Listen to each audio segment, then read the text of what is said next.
Hello. Welcome to the New Legend Podcast, where we will explore and celebrate vintage vehicles, adventure, family, culture, and being a man in the 21st century, and other such controversial topics. This is a podcast to inspire and equip doers. We are here today with our co-host Luke. Hello. And our special guest, Ash Burton. Hi. It's a treat to have him in our New Legend World headquarters in our humble shop. So that's a treat, Ash. Good to have you here, man. Thanks for having me. Ash is a local firefighter and lifelong adventurer. And more importantly, a catalyst to getting others involved. That's something I've always loved about being around you. And a good friend for over 10 years. And he's owned a couple Scouts, which is rad. Yep. And a Ram Charger that we're going to hear about in a little bit. And used to own the coolest climbing gym, arguably, in the country. So we're also going to talk about that a little bit. And we've climbed Long's Peak together and done some other kind of fun adventures. So thanks for being here. Yeah. Today, we're going to discuss putting kind of some of these ideas together. And I'm calling it, for lack of a better way to say it, from dream to dirt or spark to summit. So we're going to kind of explore the place of adventure in our lives, the importance of it in building community, but more importantly, just how do you take the first step? Whether you're a seasoned adventurer to like going like, man, I got to go do another trip, or like first timer, I've never been on a big adventure. So that's what we're going to talk about today. Have you guys been on some fun adventures? Oh yeah. I'm getting excited for some with the weather getting nice here. Yeah. So yeah, and we're going to dive into it, so it'll be fun, promise. But before we do, I wanted to just give a shout out to one of our sponsors in this podcast. We're going to talk about the things that we love, and we get to have support from brands and companies that we believe in. And one of those companies is Kenda Tire. We met them, I believe, at the Overland Expo West. And first, I'll just kind of dig into the story just a little bit. But we were as a brand, we've been building trucks for like a long time, and we found a number of like really cool products that we have kind of just that we love, that are proven, tested, and that aesthetically they're right, and then they become kind of part of our system and part of our process. But tires, we just had never really settled that. So we were just looking, and with our trucks, like they got to look right. That's as important as the performance is the look of the tire. So a group of us were at Expo West, and we're just looking around at different tire, and we've used a ton of different tires. I think all of our trucks have had different kinds of tires. But man, just met the Kenda folks, discovered that they've been around, like much to our surprise, like they'd been around since 1962 and been like this kind of global leader in a lot of different markets, like number one selling tire on OE golf carts. Yeah, I'd always known they did like bicycles and that sort of stuff. Yeah, you come kind of from a bicycle background. Yeah. I didn't know that. And we had the opportunity to go visit they have a just super state-of-the-art, really rad tech center in Ohio that we got to tour and just learn things about tires that, I mean. Who knew there was so much that went into it? Yeah, it's really crazy. And we're going to have a representative from Kenda come and just talk about tires because it's really fascinating. But anyway, so we're stoked to work with them. We run the Cleaver RTs, the KR601s on like all of our trucks. It's our standard tire on our New Legend builds. We run them on the Terribles, and we've put quite a few thousands of miles on them. Mm-hmm. It's not really the right way to say that. But so thanks to Kenda. Okay, so Ash, start us off. What was your first automobile of note? Probably my 1987 Dodge Ram Charger. Did they have like a Prospector version of that Ram Charger, or is that I think that was like the truck. The truck. Okay. Yeah. So this is just a straight old good to go Ram Charger. Yeah. Everybody called it a Blazer when they'd see it. Yeah. No, it's a Dodge. Top does not come off. No. At all. The older ones did. Just like okay. the K5s or the Scouts. Okay. But yours did not. Nope, it was. But did yours have like those super sweet wraparound, like where the rear side windows kind of wrap up into the roof line just a little bit? Skylight situation. I love that.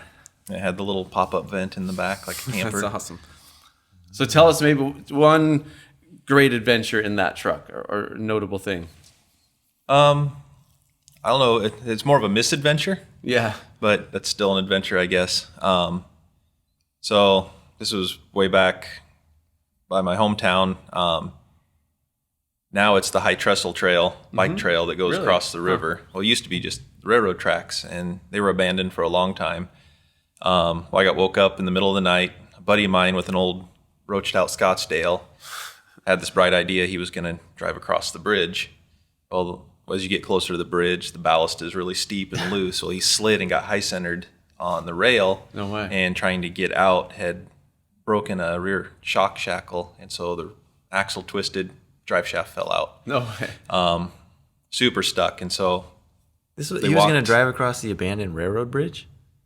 yeah, I mean, it would have been fine. It's all concrete. It's pretty high, though, isn't it? Yeah. It's like if... But there's right sides. Okay. And it'd be a lot safer than like other bridges in the area. But so anyway, yeah, they came to get me. I drove out there. I proceeded to get stuck and actually twisted the yoke on the back of the transfer case, tore it apart, and so I was without a drive shaft. And we ended up having to have another truck come, and it became getting them to a spot I could detach the drive shaft and be pulled back up, and then having to drive it around and just 4-high with the front. And how tires. old were you when you had that? Like a teenager, late teenager? 20. 20, okay. So yeah, And pretty young. And it did allow you, equip you to go out and explore in the woods and get off road. yeah, there were times that like when the river was way up and the timber was flooded, we would throw the canoe on top of it, drive down as close as we could, kind of a back way to get down to the water, leave the truck, put all our camping stuff in the canoe, and paddle through the woods to a campsite. That's really rad. And fast forward to today, what are you driving now? 2014 F-150. Okay. What do you think? It's a get-around truck. Wish it was a Ram Charger. I do. There was actually a really mint 86 Ram Charger for sale on Facebook the other day, and it was the exact same trucks. And I think you were telling me it was like $7,300. Yeah. Which seems like a lot, but at the same time, like the OJ Broncos, these Ram Chargers, full like square bodies, the stuff is Getting just up in value? Yeah, big time. I mean, I remember last year at Barrett Jackson, some of the square bodies were fetching big money compared to what they had normally done. Like my Suburban, I have this super cherry 91 Suburban that's original paint, just a beautiful truck in condition. And I picked it up for $6,000, and that's like a Scout. A nice, really good original condition Scout, 25 plus, easy. So ode to the Ram Charger, man. That's awesome. Okay, let's. What do you think is going to be? What do you think is the future? Ash is also an avid adventure bike rider. Is that the right way to say that? Yeah. Yeah, just motorcycles in general, kind of your whole life, dirt bikes, street bikes, whatever. Yep. So you can pull this into the motorcycle realm, but what do you think is going to be the future of driving? Fast forward 20 years. Hopefully not autonomous vehicles. Yeah. But I'm afraid that's where it's going to go. Like I saw in the news the other day, they were talking about, I can't remember where it was, they're able to control, somewhere in Europe, they're able to control your speed. Like you weren't able to go over the speed limit. And I'm with you, dude. I hate it so much, but like I get it. Like they're saying the big point to it is like it's gonna save lives. I get it. Human error causes there's mistakes. You're a firefighter. You see human error all the time and the effects of it. But like exchanging safety for freedom to me is like, I just hate it. Yeah. And I don't know, maybe it's a controlled thing, but like, for me, like looking at modern like adventure touring bikes, they have traction control, ABS, different mapping for what you're doing, like high performance road, all that stuff. Guys that have those newer bikes that I ride with, they're constantly having to try to disengage parts of it, and it's like, it's just fighting what they want to do. Or if you get into a hairy situation and need to smack the throttle, it doesn't let you. It limits wheel spin, and it's like I want to be able to break the wheel loose sometimes. So it's almost I want full two control of my separate brakes. topics, like right. So the future of driving, I agree. Like, but that's what you're bringing up is actually really fascinating as well, about this kind of like help, if you will, or whatever it is, to, like all these aids like traction control or ABS braking, where what do you guys think about that? They're sort of trying to take like the human skill part Right. of it. It's like any dummy can just autonomous motorcycles. You just hop on. Now, Ash, on those bikes, because it's a fascinating subject to talk about, where cars can obviously be autonomous. Mm-hmm. Like bikes, there's no way, because you shift your weight funny, and there's no way. Like it's going to be. They're trying. Yeah. Really? I mean, Is that that's something that's? I mean, I think it was Yamaha has a bike that, I mean, it will go down around a racetrack like a With road no course rider. with no rider. Well, that but is being able to conceivable, but with a human on there, like, I mean, I guess it'd be like a, I don't know. They're doing it with those. What are those things called that you ride on like this? A Segway. Oh. But that's a different platform a little bit. Who knows? Yeah, I don't know if they could do it with gyros to where they could compensate. Like if you know, the biggest error on motorcycles is you lean too hard or you counter steer or react. That seems dangerous because you're so exposed, and then you're just like, well, I hope this works out. Like I don't have any control. And to me, it's like, what's the point? Like, why bother at that point? Just hop on a tram and go somewhere. Just getting around. But all this ties into adventure, right? Like, 'cause it's like the skill to learn how to drive something or how to navigate a certain soft sand or mud or rocks. Like, that's all part of the love of it, right? It's like learning or driving to be able to, you know, just oversteer like the rear end out and like control a corner that way is part of the fascination and fun. Now we're all discouraged. Super downer, bro. It'd be a bummer. Okay, so that's fascinating. We're going to dive into that. That's going to actually, this segment will be one that we talk about every episode just about, because it's such a fascinating, and we'll actually have experts on. So if you're an expert out there in the autonomous driving world, or, yeah. For or against? For or against. Okay, let me ask you this. For or against ABS? I think in a car, I think it makes sense. Luke? In the snow, it's sweet. I'm a go on ABS. Like, dude, there's no denying. You like it? Don't like it? I like it. Yeah, it's so much safer. So what about like the now, anti-spin stuff where like you try to squeal the tires or something and then burr, burr, burr, burr, burr. Yeah. Well, but I think it's less like, but how about traction control? For or against? I don't like it.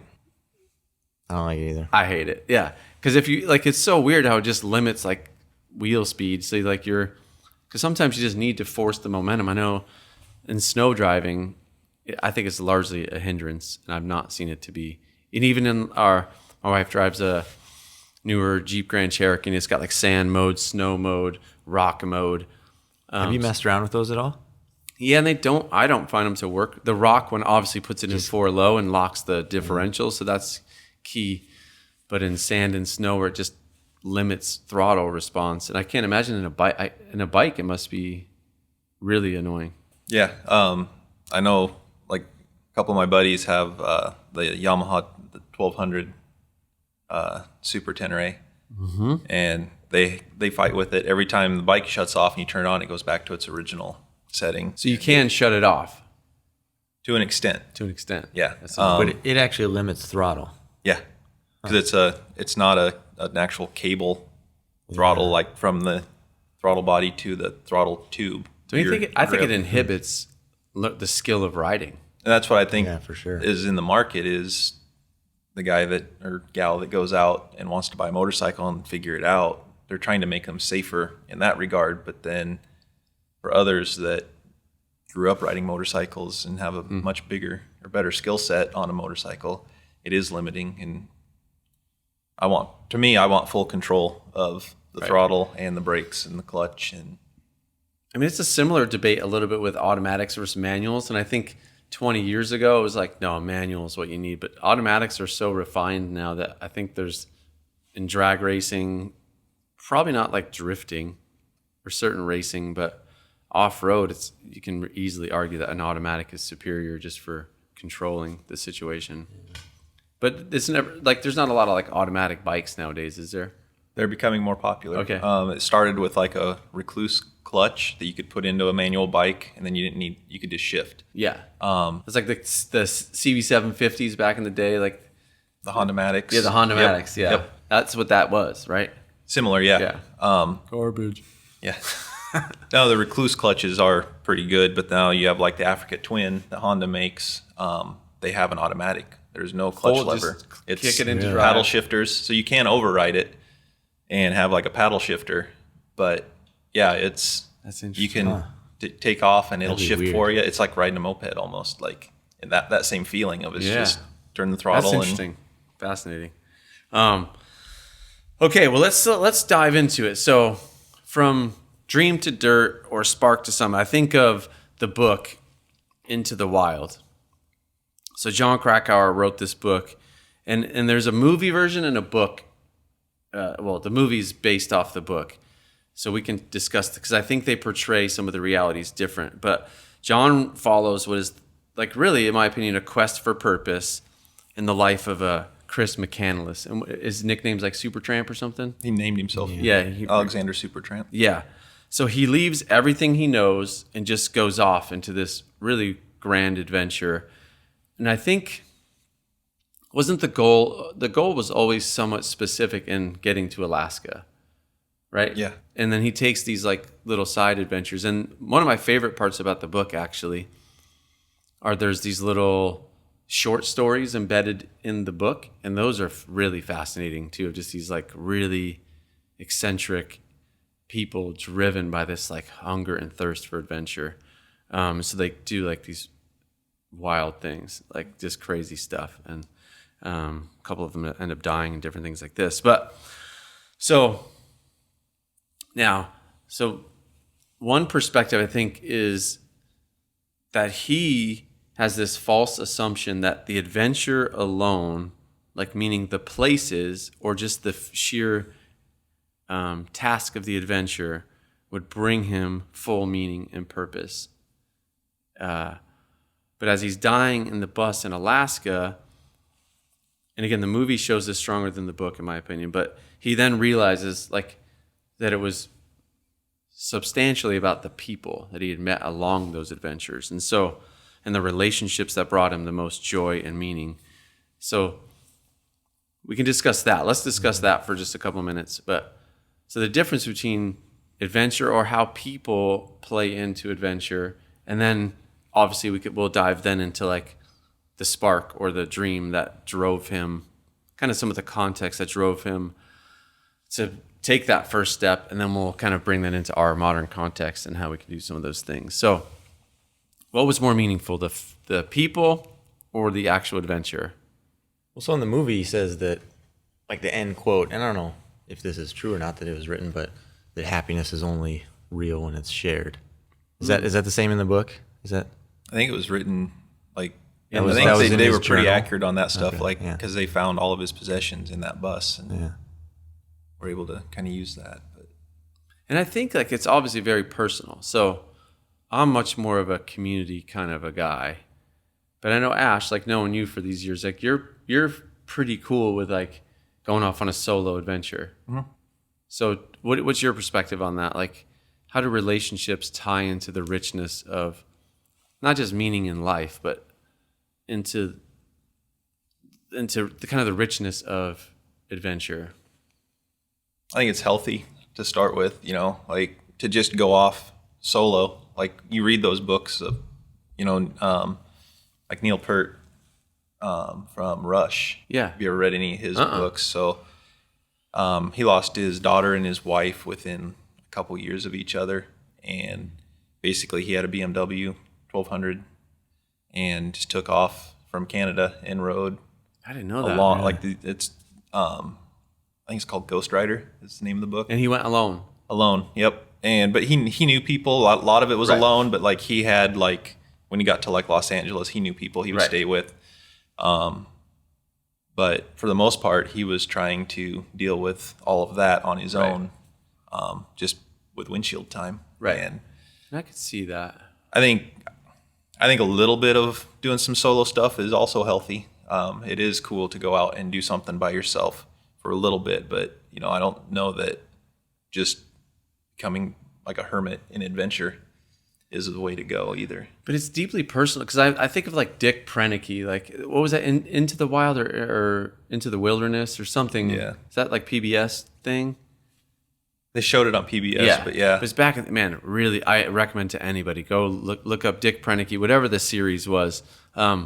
This dude who at like age 50 essentially just went to Alaska, lived for 26 years alone in this little cabin that he'd bring out like the axe heads and the sledgehammer heads and then like craft wooden handles. And essentially he did have a plane come in like a couple times a year.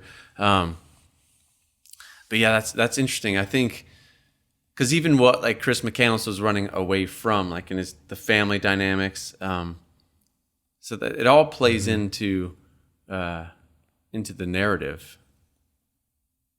Well, it is. I think you're right. I think there is some value in alone time, because especially now, we don't, like, if you're alone, then you pull out your phone and like try and get connected to something, doing something. You're never just having that time to sit and think. Yep. Shut the phone off or put it on silent and leave it in your pocket. Yeah. I kind of hate that about myself. like you're not like, like we're not, my wife talks about this a lot. Like just when you're in an airport and you see a lot of like alone people, there's obviously like 1,000 people or more. There's just tons of people, but everyone's in their own little space with them and their phone. Even couples or families, like the whole family, everyone's just engaged in this kind of this experience that's not together. It's kind of weird. Like my kids, I have older like teenage kids, and a couple of years ago my son would have his friends over and there'd be like 12 people hanging out in our living room, and all 12 of them are on their phones and then like sharing like something funny they see on and they're all just laughing like hyenas. But it's so interesting, and it's easy for my generation. I'm 45, but for someone in my generation to go like, that's so substitute. It's so synthetic. But I don't know. I think there's statistics and studies coming out about the health of just always being connected and always social media and all that kind of stuff. But I appreciate what you guys are saying, just to disconnect. And I think, like even today I went for a walk. I grabbed my son and my wife. I'm like, yo, let's go for a walk. No phones. And my wife said, sure. My son said no. Oh, man. What are we going to do? What are we going to do? But even just like the buzzing in your pocket from like text messages. Like if you've probably been alone fishing and like in the moment, but it's just like there's a ring, like, man, you just want to throw it in the water. Yeah. Or when you have to disengage what you're doing to deal with something because you're always available. You're always connected to your phone. Right. And so there is no more of the going home and listening to your messages. And that's a long time ago. But the good old days, man. The 90s. Well, that's fascinating. So let's kind of keep building on that thing. So let's talk about this idea of the dream or the spark. So Ash, you had let's talk for a second about the climbing gym, because you had this we're in Iowa. In Iowa, there's like very, very few places to actually go rock climbing. 0. Well, no, that's not true. There are some places, but even the places we have are not that great. Yeah. But you really developed this community and what I loved about it was like a community that wasn't like all gym rats. Like we're just like, I think of, I don't know. It was like we're preparing for the outdoors. Like we're just our place to like hang out, train hard, have fun. But you've always brought to it like this outdoor kind of adventurous perspective, even in the gym. That's kind of the vibe it had. Right. And that, I think, came from the original group of us that kind of resurrected that place, because it was closed for a while before it became Walnut Creek. Yeah. And that was our drive, was we were outdoor climbers, and it's like, well, we don't live in Colorado where we can drive an hour and be in spectacular rock climbing every day or afternoon. So we set our routes, we built walls. All of that was centered around that we were keeping sharp for the rare time we did get to go out west or down south and go rock climbing, so that we could be happy with our results outside. But then we also tried to utilize what's in Iowa as well, and that's its own kind of adventure. Somebody that comes from good climbing to climb some of the rock in Iowa would be like, no, this is horrible, but it kind of has its own style. And it makes you grateful.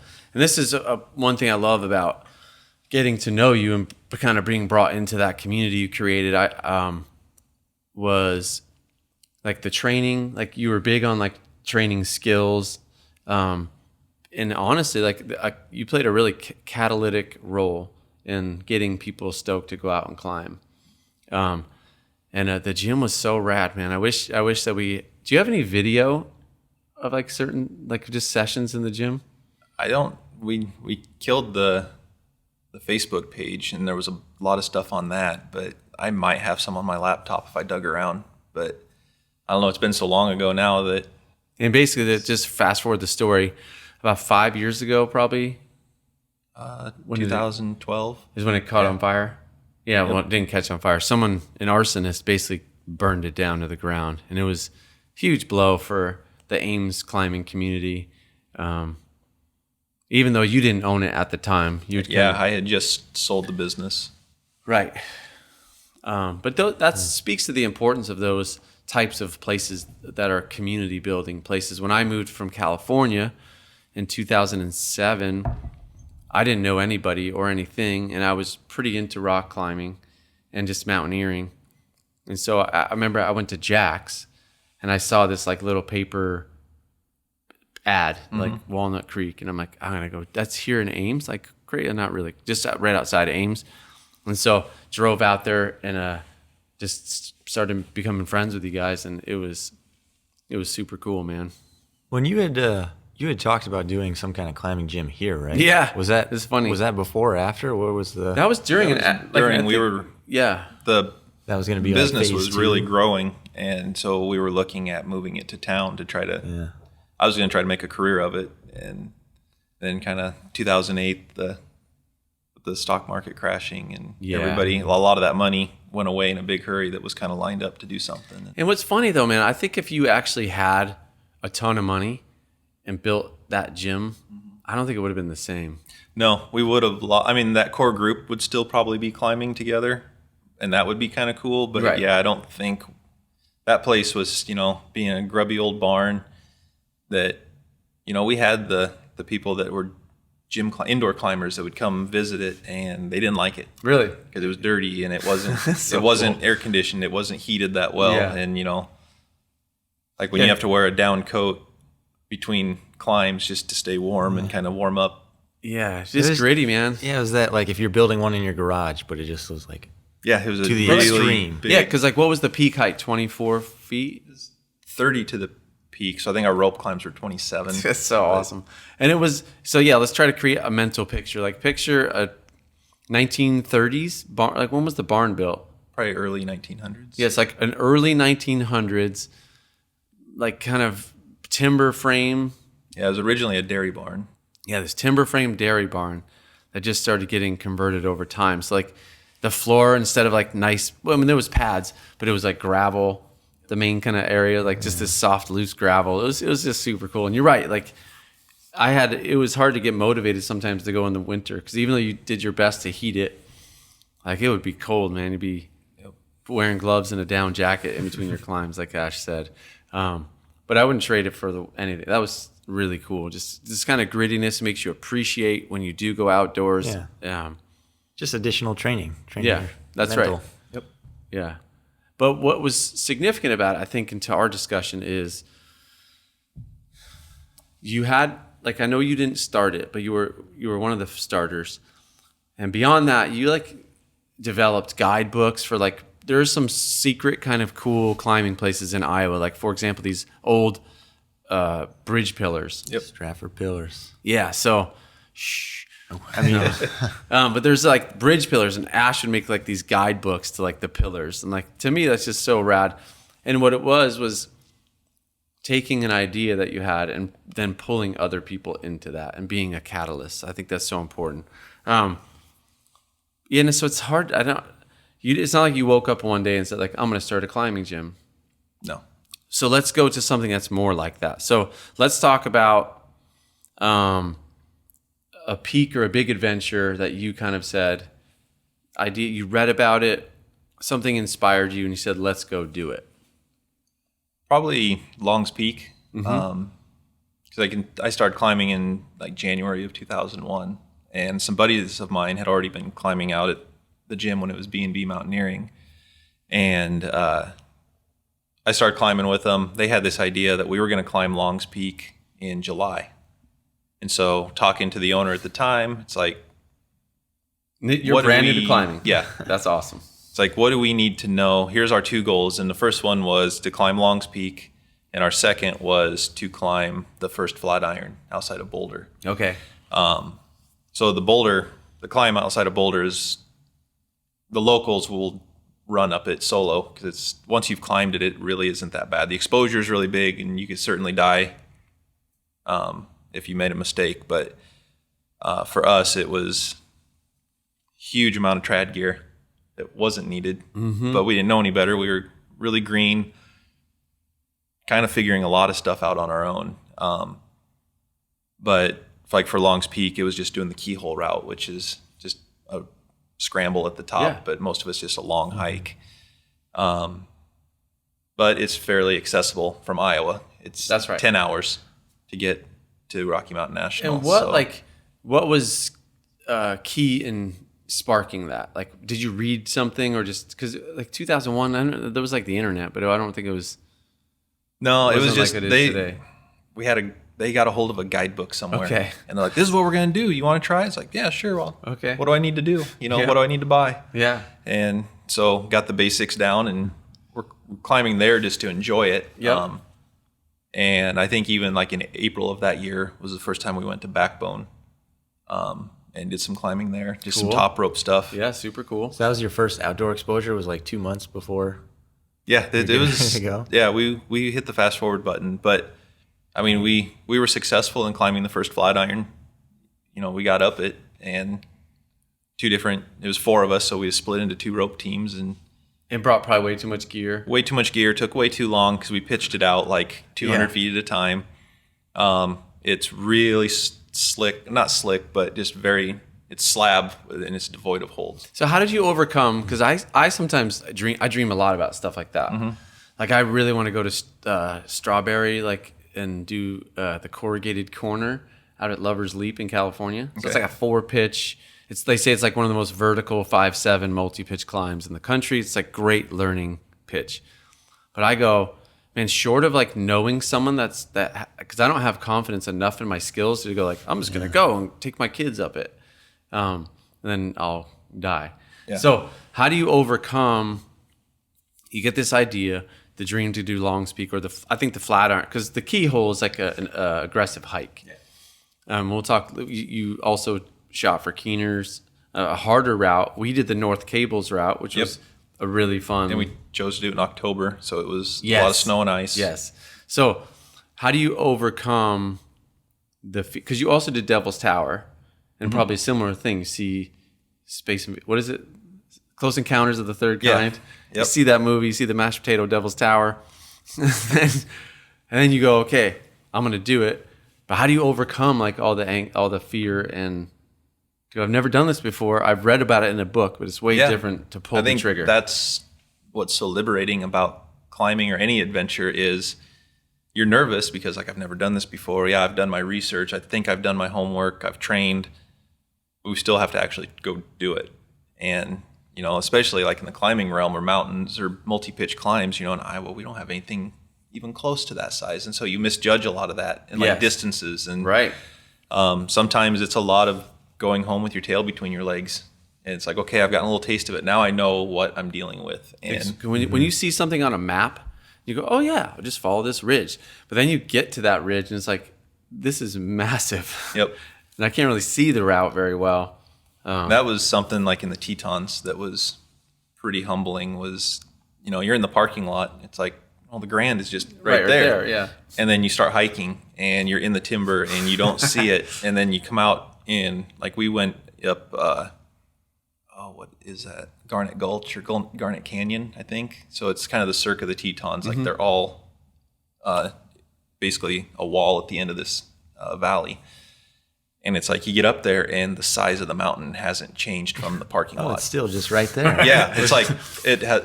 Wow, I mean we're closer, but yeah, and it's still a long. Like you come out of the trees, like, oh, we're right there, and then you hike and hike and hike. Hours later. Because what I want to get at is like, because it's no different. Like getting your KLR, like your first adventure bike, and going, okay, I want to go do an adventure ride. You don't quite call it overlanding, right, in the motorcycle world? Not really. It's either it can be called dual sport, adventure touring, adventure riding. Okay, it's basically overlanding. And I remember this like it's a little less anxiety building than a climb or a mountain because there's more on the line in my opinion. But the first time I did the Rubicon Trail on my Scout or a trip like the first time you did the Trans-Wisconsin, you kind of get this dream. You go, hey, and that's kind of what I want to talk about. Is like, what are the steps, the evolutionary steps to go? Because so many people, including myself, it's so easy just to talk about it. You can talk about it and dream about it for years, but actually going to do it. So you talked about overcoming fear in the unknown is like research. Jumping and getting a plan together, doing as much research and equipping as possible. Like when you had your KLR, did you go just box stock on like your first kind of ride? Yeah, because my motivation when I had my first KLR wasn't necessarily to go do adventure riding. It was when gas was $4 a gallon. Okay. And my justification was, well, this thing gets 50 miles to the gallon. Why wouldn't I buy something like this? Because I hadn't really had a motorcycle since I was racing motocross. I'd kind of gotten away from it. I've got that little CB 500. Sweet little cafe bike. Zipped around town type bike, but it wasn't like something, it wasn't a turnkey bike. That thing broke down all the time. It was an old motorcycle. That was that leaf spring? No. That was the CM 400? Yeah. Oh, yeah, okay. yeah. No, this was his CB 500. Oh, okay, yeah. I've got a little kind of cafe'd out. Yeah. Really sweet. Neat. It was fun to ride around town. It was a chore to ride a half hour from here. Like your legs were hurting. But I bought that one. Like, this is a commuter bike. And then kind of got hooked up with a buddy of mine now that had the 1200 Yamaha. And he's talked about, wanting to do the Trans-Wisconsin. And it's like, okay, what do I need to do? And start. So did you ease into it? Did you take like a couple in Iowa? There's a pretty elaborate system of gravel roads and B-level roads. Did you start exploring some of that on the KLR, or did you go straight to like just commuting to then let's go? No, it was a lot of gravel travel around here, like the Dragoon Trail along the Des Moines River up towards Fort Dodge. But I knew that from driving cars on it. It was it's a neat, pretty drive, and so we'd start riding on motorcycles, and this is kind of fun. And then Trans-Wisconsin being a 2.5-3 day trip, it's like that'll be a cool one. And the nervousness was there of like, am I prepared? Like, do I have the right spare parts? If I break down, what happens? But was your bike compared to like what you have now? I'm guessing that first KLR in those early days was pretty Spartan as far as like gear and equipment. Yeah, I mean, I carry basically the same thing on my 950. Okay, so you said like, hey, here's kind of from your mountaineering experience, other experience, like in your research, like, hey, this is the gear I need to have, and you did pretty well at that, you thought. Yeah, I was able to keep from taking everything but the kitchen sink. Right. The Trans-Wisconsin Trail, I had already bought my 950 like a month and a half or 2 months before we went. Okay. I think it was a month before. But it already had all the luggage that came with it. Okay. I way overpacked, like obviously is bit. Did you take your KLR on the first Trans-Wisconsin? Nope. Oh, that was your 950. Yeah, so I took the 950. Got it. But it has pretty good sized panniers on it. Well, I filled them. That's what you do. And then realized after the trip, like I made a conscious effort during the trip and afterwards, okay, what didn't I even use? Get rid of it. Next time we did it, the year later, we did the Trans-Wisconsin again with a different group. The boxes were only half full. And that was kind of nice. Nice to have just, yeah, exactly. That's something, because I think one of the obstacles, particularly in vehicle-based adventure, is guys get like real nuts about the gear. Like going, I have to have lockers. I have to have a lift. I have to have a roof rack. I have to have a rooftop tent. I got to have stove. Got to have all this stuff. That almost becomes a barrier to going on the trip, versus just going, hey, you know what? I have 4-wheel drive. I'm gonna go. Yeah. Yeah. And, I think a big part of adventuring is you have to be okay with failing. Yeah, that's a good point. That doesn't mean turn tail and run as soon as things don't go as planned. You still need to try to push forward, but you have to realize when you're in over your head and be able to turn around. That's a great point. I think a lot of it is, kind of knowing your limits and then having that baseline of these are the worst case scenarios. Am I prepared to kind of, what do I do in that situation? Mm-hmm. Like, Luke, have you ever had to bail out of a trip, like a climbing trip? Yeah, we were doing, I forget which mount, no, not Longs. Grays, yeah. Tories. We were going to do Grays. And then we just started super late. So this is our turnaround time. And we got to just be down. So was that a well thought through dream? Like, or was just like, no, hey, this is like, dude, that sounds sweet. Let's do it. And the same thing. We saw people running up and down it. And we're like, oh yeah, we got this. And then none of us brought enough water. We didn't really bring much for food. So we're all like kind of getting dizzy and getting disoriented. Mm-hmm. And we ended up pushing past our turnaround time. He's like, we're so close. Same thing. Like, it's just up there. We didn't even get close at all. So we started running back down because it was getting dark, and then we were getting really disoriented. Yep. Just altitude sickness like crazy. It was bad. Wow. So that's like spontaneous, like, hey, we're here, let's go do it. But that's also important. And some of that stuff you just you got to try it. Now I know. Bring water when you hike a mountain. And I think about like our Terribles trips, like, and we'll talk about that in more detail, what it is and why we do it, but very stock old school vehicles with very little gear. I mean, for the most part, taking on these epic trips. And which to me, when I'm thinking about this, it's totally against like the traction control, that kind of stuff, where as a human, you don't have to know any skills. You just do it. Like in all these adventure scenarios, you got to have, I mean, you don't have to, but it's going to benefit you. So let's as you talk slowly about learn skills. There's an old saying, like, without vision, the people will perish, and I think that, so what is the place of, I don't want to sound corny, but of dreaming, of going because you could have not taken any of those adventures. Mm-hmm. You could have just worked your 9 to 5, and everybody's busy. Everyone's got stuff they're doing, kids' soccer games and all this stuff.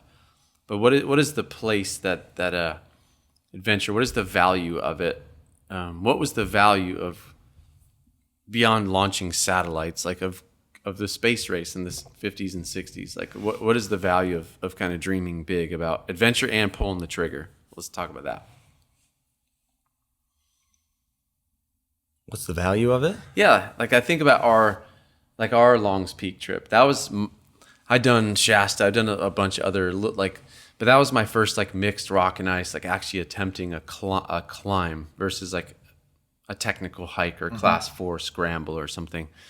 And I think about, and even outside of that, just going through difficult things, adventurous things together. I felt like that was a big stepping stone in our friendship, to go dude, we got along well, we supported each other, we leveraged each other's gifts and abilities, and it's still a high point memory in my whole life. So if I'm trying to think what would it be without that? Did you, on that trip, was there much of a trust barrier, or did you guys know each other pretty well at that point? Well, I didn't know Joe, but you knew Joe. Joe was my regular outdoor climbing partner. So he and I had that relationship of where we didn't have to talk really about things because we knew what each other's capabilities were. We knew each other to where some very basic conversation had to be had about what we were doing. Yeah. But then I think I was the wild card. You were the wild card, but yet I'd climbed with you. I had spent a lot more time with you than Joe, and so it was kind of that, it worked, I guess. Yeah. Just because I remember that trip pretty well. I don't remember any fights, any maybe was Joe getting a little salty at some stuff? Usually I'm the one that gets the bad attitude if things get going rough. But it was great. And I know I've had not good experiences. My first Shasta climb was kind of a nightmare with a bad, some just personalities, and we didn't establish enough guidelines of how we're going to make decisions. When you're right, some of that people have different visions for the trip. So Yeah. what, are we just trying to accomplish this goal, or are we trying to do this along the way? And Yeah, so that's you can- good. And that's definitely stuff that needs to be sorted. Anytime you're in a group, you need to sort that out before you ever leave for the trip. Yeah, because you've it can be a disaster. That's right. You've even had, because if you think about the less extreme and like life threatening the situation, it should be easier to get along. Mm-hmm. But you've had riding experiences with different guys. Yep, just a big difference in personalities and Yep. what we wanted out of the trip, and that can really make it bad for everybody, and it's just not fun. So that's an anymore. important takeaway from this conversation. Like, be a catalyst. Like, get people involved. Adventure is good. It's good for the soul, and I want to talk about that a little bit more. But get the right people. Make sure that there's some compatibility in vision, like in purpose, but also personality. And Yep. I think of like Shackleton, like his epic adventure on the Antarctica. Yeah. He set out to like, basically they were trying to cross Antarctica back in 1915, like early teens. Anyway, they took their ship, they get into the access point, and then this ice, the ship gets caught in ice. And it's like a super bad ice year. And the ship basically, after like 3 or 4 months, it starts getting crushed.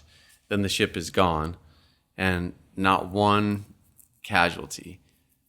And what Shackleton was such an amazing leader. It's fascinating to read his stuff and his accounts. But he would, because also it was like a military type of regiment. So like he was the captain. You don't question the captain.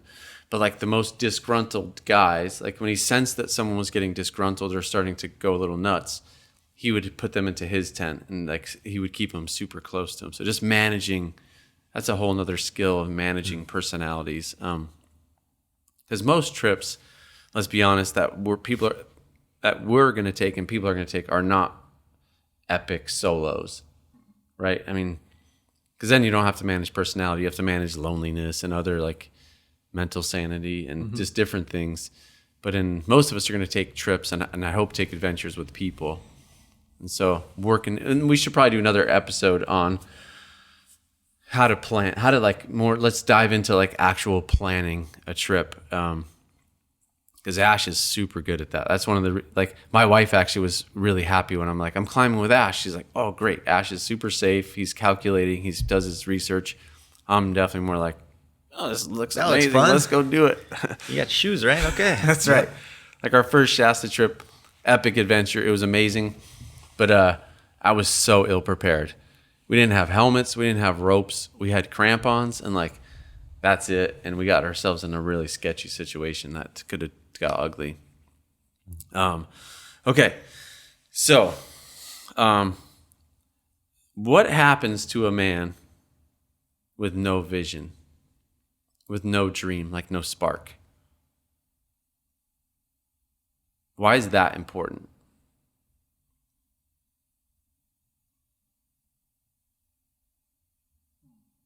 I think having drive towards something benefits the other aspects of your life outside of, you have to have a hobby of some kind or multiple hobbies. Because I think, like even when you look at like an adventure trip of any kind, it keeps your mind busy preparing for it. And then you go do it and you get that relief of, I went and had this adventure. I feel better about myself. Like, whether it was successful or not, you should hopefully still take something away from it to feel better about yourself and what you tried to accomplish. And I think just the positivity that would give you should help in other aspects of your life. I mean, there are sides of it where people go on adventures to get away from things too. And whether it's family or bad things going on in their life. And I think that's where some of that like solo stuff, like a lot of the books you read about guys that have done like epic solo stuff, they were running from something. Yep. And so I think that helps if you're able to take those trips. And you're right, because I think what you're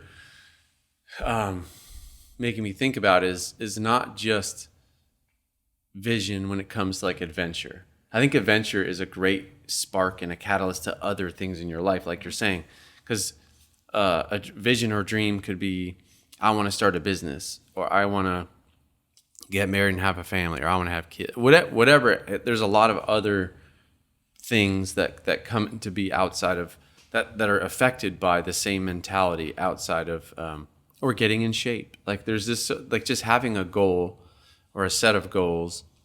But I think so. Luke, you answer that. How important is vision or I think dreaming big? I think in general everybody likes to accomplish something.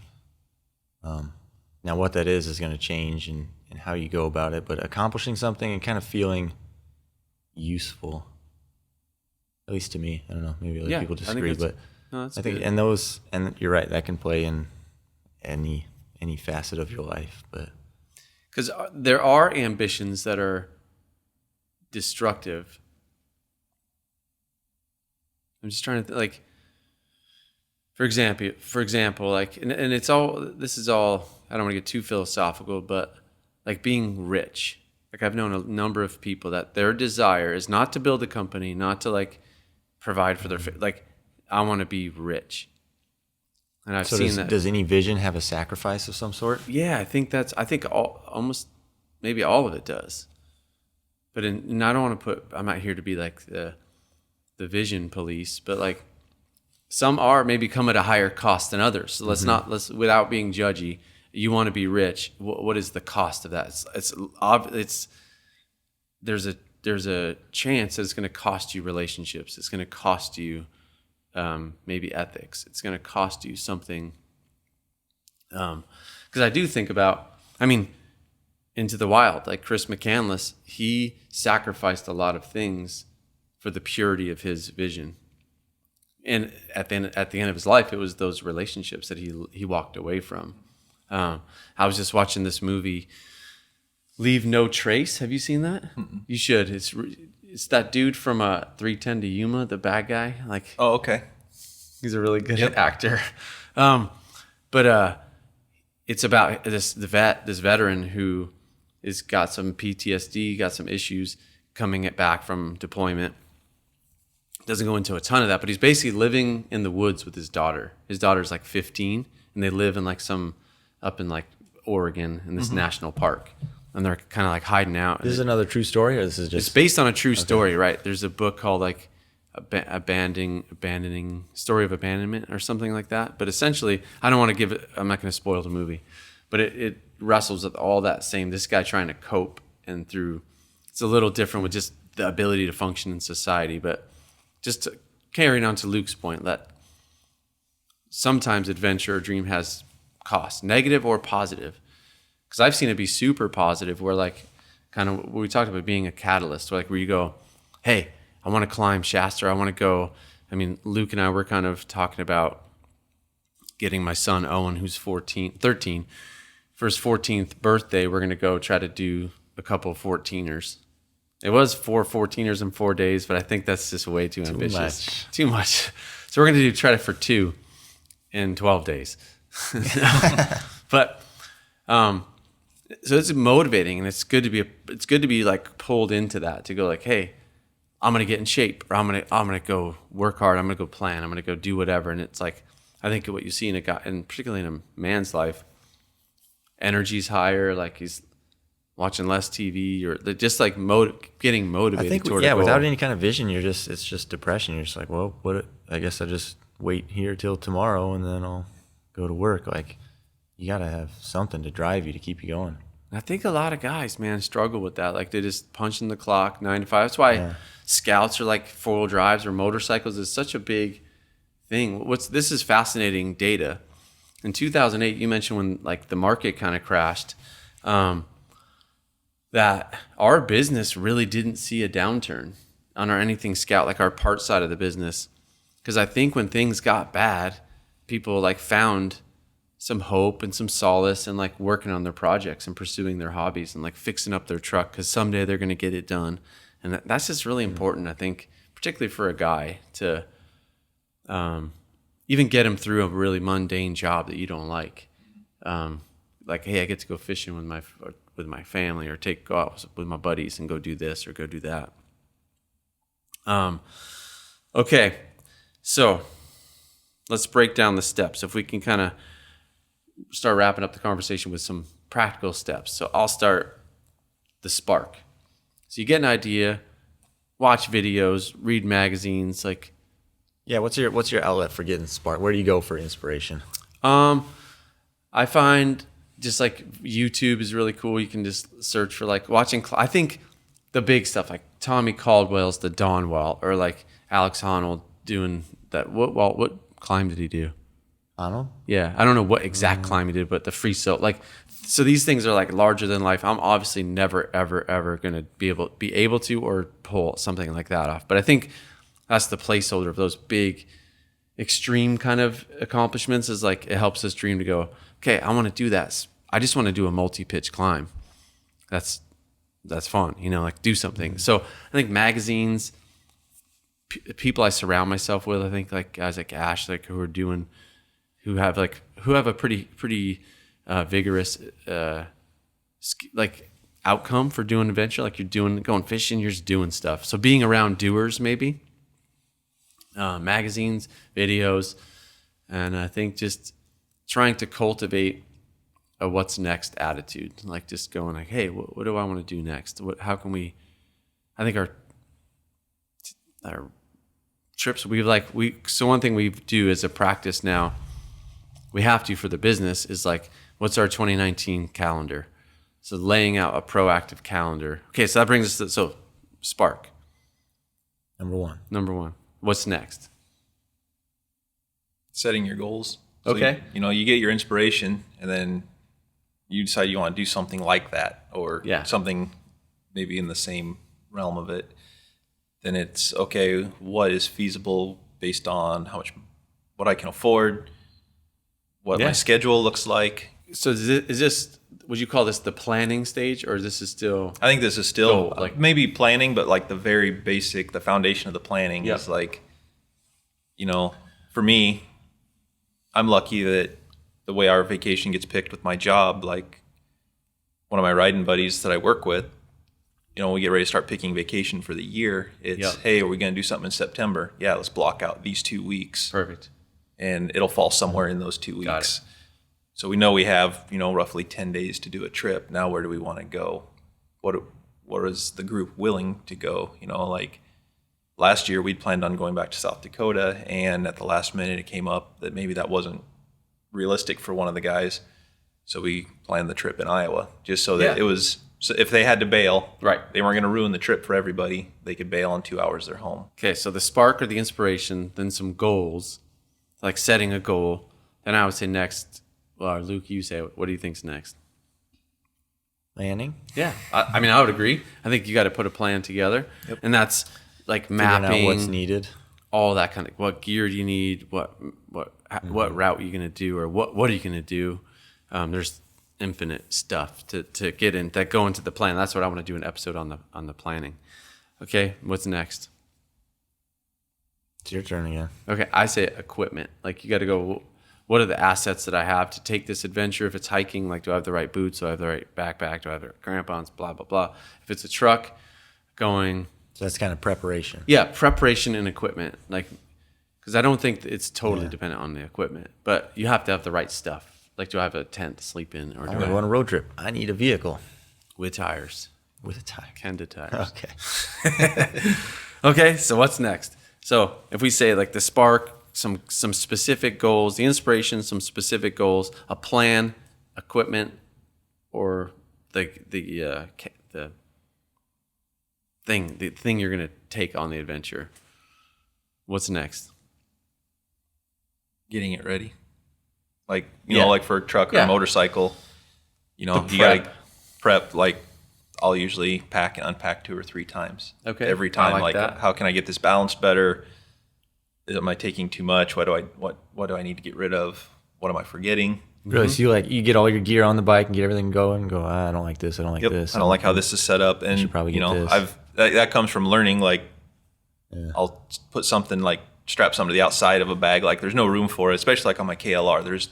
It's pretty limited, and that thing is packed. And Ash, I would say I'm laughing because it's like that's something that's unique. I love it about you, but like that's something that I want to be that guy. That's like For Sean, the truck is running and he's still throwing stuff in there. right. Like, well, should I grab?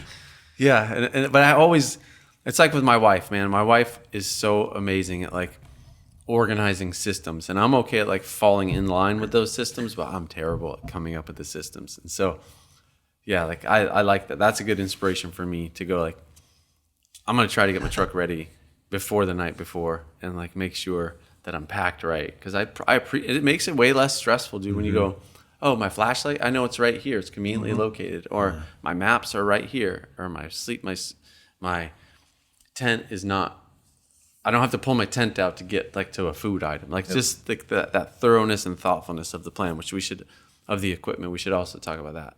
In the plan episode, we'll talk about Staying organized. Yeah, just organization. That's actually, it could be another episode. Okay, what next? I think after that, it's just pull the trigger. Execution. I say get some buddies. We got? Get some people. Okay. Which maybe That'd is be part like of the clear goal. back at the goal stage. Like, who am I going? Is it going to be a family trip? Because like you're starting to take more trips with your son, and like that's different than going just by yourself. Yeah. And so you got to plan different. And same with me. If I take my whole family, I have 4 kids, so that drastically changes. Like, what rig are we going to take? If it's pretty much my whole family, I have to take our Suburban, because that's the only thing we fit in. But if it's just my wife and I and 1 kid, then we could take the Scout, or we can take whatever. Okay, then the go. So you go, and you have this epic time. Then what? You leave everything sit in the garage for about a week because you don't want to look at it anymore. Exactly. And then you decide to slowly. I think a week is amazing, because it's funny. My wife again busts my chops, because like I come home from a normal just business trip, and my suitcase is like on the bedroom floor for 2 or 3 weeks, because I just don't want to look at it. I don't want to deal with it. So yeah, the cleanup and the reflection. Yep. That's so smart to like. It's something I'm also trying to commit to now. It's like on the trip, take some notes about like, hey, this didn't go well. Like I need better. I need to fix. I need to get a rear locker or something, like just what was an annoyance, or I need to get a. You need to have a trip journal. Trip journal. That's all. Okay. Because every night sit. Yeah, when you go lay legit, down. like pen and paper. You got one of those? Yeah, I carry just a little book. Like every trip is in there, and it's every night. I'm getting ready to go to sleep, I just reflect on the entire day of all aspects of it, and write down what I like, and it's telling a story. Like I try to write it as if somebody's going to read this someday, whether it be my kid or my grandkids or whatever. That's rad. But I also put the technical stuff in there too. Awesome. Like, let's do that. A good friend of mine, Steve Kemp, he's a dude in education. He told me once, like journaling or reflecting and writing on an experience takes it from just an experience to actually a learning experience. And I think that's something that's really important, because Luke, do you do that? Just in my head. Right, exactly. And then I forget it just in time to take the next trip. Okay, so I put cleanup before the reflection, but I think reflection is probably the most important thing. In context, reflection. Yeah, I think reflection starts in planning.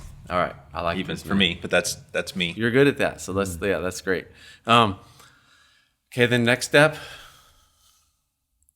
You've cleaned up, you've reflected, you had this great time, you celebrated.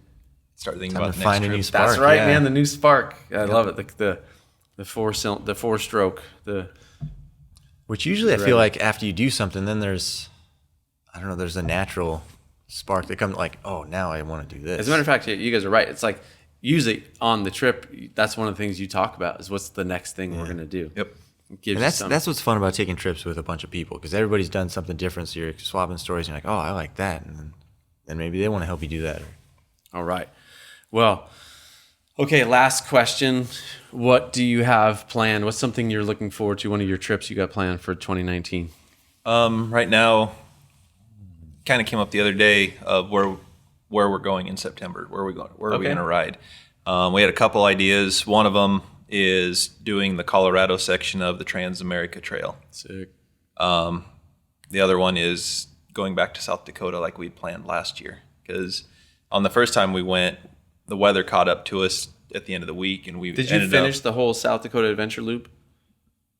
Not really. So we did 80% of it, And then the weather caught up with us, and we ended up riding pavement just to get back. And like by the time from the fourth day, that afternoon, evening, when it started raining, to the next day, like 6 o'clock at night, getting back to our trucks in Central Hills, it was like sleeting. Ice was accumulating on our windscreens. In September. Yeah. Oh, I mean, it went from 100 degrees the first day of our trip to like 40 degrees, and then like getting up around Rushmore in the higher elevation, it was starting to sleet and spit snow, and like riding a motorcycle and everything is starting to ice over was pretty terrifying, even on pavement. But okay, that's good, and that's been inspiring to me. Like we want to get out and do, and we even talked about doing it together. Like you on an adventure bike, us on our trucks, like of doing that. So I want to do that loop. Very good, Luke. What was on your agenda this year? Well, we got some work. I'm getting excited for Moab. Taking the Terribles to Moab, which is going to be... That's going to be unreal, man. It's so fun. If we make it. We will. We got to make it first. Yeah, we have a lot of prep. We have an extreme amount of prep to do. Yeah. Working with some great companies and getting some... We'll talk about more in the future. Okay, so Moab. Any other like personal trips you planning? I was going to... If we do the 14ers trip, going up to Vancouver, doing some hiking around there with a buddy. One of your dreams that you need accountability for is Rainier. Rainier. It's on the to-do list. Same here. I got some buddy. It's just tough to... Sometimes it is getting, 5 guys together to find a week off and fly in. And so it's hard. Just got to keep pursuing it. I think same for me. Like I want to do... I'm super stoked about Moab. I want to do like a family... I've done one or like two... I think 2... more like overlandy kind of trips with my family, and so I'm excited to do a trip like that. Maybe like even if it's just the Trans-Wisconsin, I want to get them on a like where we're camping the whole time doing that stuff. It's awesome, and we'll talk. I think I was just having an idea about some episodes. We could do a whole episode on Trans-Wisconsin. We could do a whole episode on South Dakota. I think there's just some cool places that we can talk about and accessible trips that are great entries into this kind of world. Okay. Well, Ash, we'll have you back on. Ash is going to be one of our regular in-studio guests because he's just a fascinating dude, and we have a lot of stuff to talk about. So I know you see yourself as a fascinating dude. I don't. I know. Not at all. And then one of these days we'll start talking about, some of our other man issues. Man issues. Yeah, we all got them. Everybody's got them. Frequent urination. That's right. Yeah, just all kinds of stuff. It's going to be great.